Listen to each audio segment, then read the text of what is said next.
പ്രബോധന രംഗത്ത് പുത്തനുണർവുമായി ലൗദി ഖുർആൻ masters club അവതരിപ്പിക്കുന്നു രാത്രി സന്ദേശം. എന്നും രാത്രി 9 മണിക്ക് യൂട്യൂബിലൂടെ പ്രസംഗ പരിശീലന കളരിയിലെ പഠിതാക്കൾ നിങ്ങൾക്കായി ഒരുക്കുന്നു. കേൾക്കുക, പ്രബുദ്ധരാവുക, മറ്റുള്ളവരിലേക്ക് എത്തിക്കുക. ബിസ്മില്ലാ, അൽഹംദുലില്ലാ, അസ്സലാത്തു വസ്സലാമു അലാ റസൂലിൽ അമീൻ വഅലാ ആലിഹി വസ്ഹബിഹി അജ്മഈൻ. അമ്മാ ബഅദ്.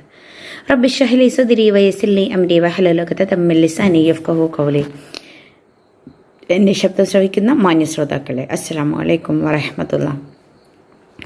റമളാൻ പടിവാതിൽക്കൽ എത്തിയിരിക്കുന്ന ഈ ഒരു സമയത്ത് റമളാനിനെ കുറിച്ച് അല്പം കാര്യങ്ങൾ നമുക്ക് ചർച്ച ചെയ്യാം.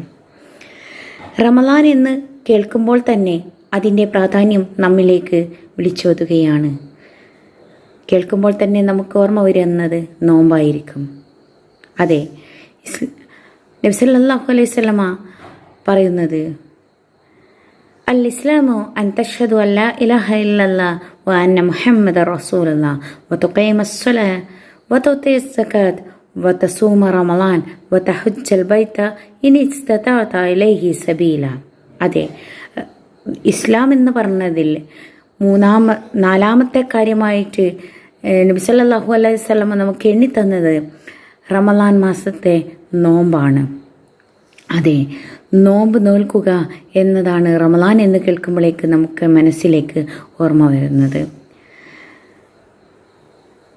സുബഹി മുതൽ മഗ്‌രിബ് വരെ ഭക്ഷണപാനീയങ്ങൾ ഒഴിവാക്കിക്കൊണ്ട് നാം അള്ളാഹുവിൻ്റെ തൃപ്തിക്ക് വേണ്ടി നോമ്പെടുക്കുകയാണ്.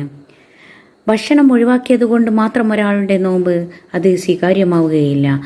അതിൽ നമ്മുടെ സംസാരങ്ങളിൽ നാം ചെയ്യുന്ന കാര്യങ്ങളും എല്ലാം തന്നെ നാം നിയന്ത്രിക്കേണ്ടത്. നോമ്പ് എന്നുള്ളത് ഒരു പരിചയമാണ്. 11 മാസത്തിൽ നിന്നും വ്യത്യസ്തമായിക്കൊണ്ട് ഒരു മാസം നാം തയ്യാറെടുക്കുകയാണ്. നമ്മുടെ മനസ്സിനെയും ശരീരത്തിനെയും എല്ലാം തന്നെ നിയന്ത്രിച്ചുകൊണ്ട് നാം റെഡിയാവുകയാണ് ഇൻഷാ അല്ലാഹ്. പിന്നെ ഈ സമയം എന്ന് പറഞ്ഞാൽ, ഈ ഒരു സമയം, നോമ്പിനോടടുത്തിട്ടുള്ള ഈ സമയം എല്ലാ വീടുകളിലും നാം വൃത്തിയാക്കലിൻ്റെ തിരക്കിലായിരിക്കും. പക്ഷേ നാം ആദ്യം ശുദ്ധിയാക്കേണ്ടത് നമ്മുടെ മനസ്സാണ്.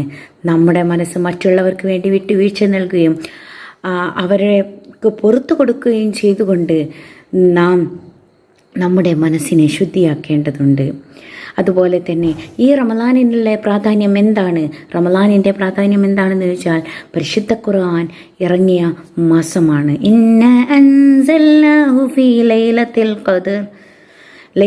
ഖദർ. ഈ റമളാനിലാണ്. റമളാനിൻ്റെ അവസാനത്തെ 10 നാളുകളിൽ 1000 മാസത്തേക്കാൾ പുണ്യമേറുന്ന ആ രാത്രിക്ക് വേണ്ടി നാം പ്രതീക്ഷിച്ചുകൊണ്ട് സൽക്കർമ്മങ്ങൾ ചെയ്തുകൊണ്ട് നാം പ്രതിഫലം വാരിക്കൂട്ടാനുള്ള ആ ഒരു ശ്രമത്തിലാണ് എല്ലാവരും. റമളാനിന് വേണ്ടി തയ്യാറെടുക്കുക. നമ്മുടെ മനസ്സിനെ ശുദ്ധിയാക്കിക്കൊണ്ട്, മറ്റുള്ളവർക്ക് വിട്ടുവീഴ്ച ചെയ്തുകൊണ്ട്, മറ്റുള്ളവർക്ക് പുറത്തു കൊടുത്തുകൊണ്ട്, നമ്മുടെ കോപം നിയന്ത്രിച്ചുകൊണ്ട് നാം സ്വയം തയ്യാറാവുക. അള്ളാഹു അനുഗ്രഹിക്കുമാറാവട്ടെ. വാഖിറു ദഅവാനാ അൽഹംദുലില്ലാഹി റബ്ബിൽ ആലമീൻ. അസ്സലാമു അലൈക്കും വറഹ്മത്തുള്ളാഹി വബറകാതുഹു.